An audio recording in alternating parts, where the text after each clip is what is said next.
आज आहे वसुबारस आणि वसुबारसच्या सर्वांना मनापासून हार्दिक शुभेच्छा। तर सकाळी म्हटलं चला अगोदर देवपूजा करून घेऊया, तर त्यासाठी मी फुलं घेऊन आले। त्यानंतर मग छान अशी देवपूजा मांडली।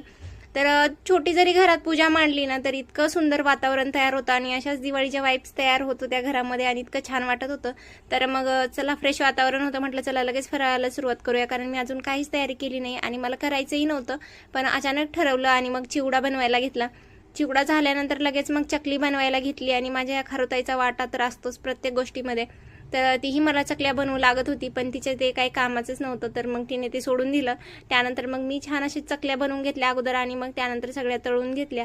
तर संध्याकाळच्या वेळेला मार्केटमध्ये गेलो, कारण लाडूचा ड्रेस अजून घेतलाच नव्हता आम्ही, तर म्हटलं चला तिच्याही ड्रेसची शॉपिंग। संध्याकाळच्या वेळेला मार्केटचा व्ह्यू असा काही दिसत होता आणि दिवाळीमुळे असा लखलखाट होता सगळीकडे। त्यानंतर एका शॉपमध्ये गेलो, तिथे लाडूसाठी काही ड्रेस पाहिले, ट्रेडिशनल आणि वेस्टर्न, पण आम्हाला ट्रेडिशनलच घ्यायचा होता कारण दिवाळीचा सण आहे, म्हणून म्हटलं चला छान असा एक ड्रेस चॉईस करूया।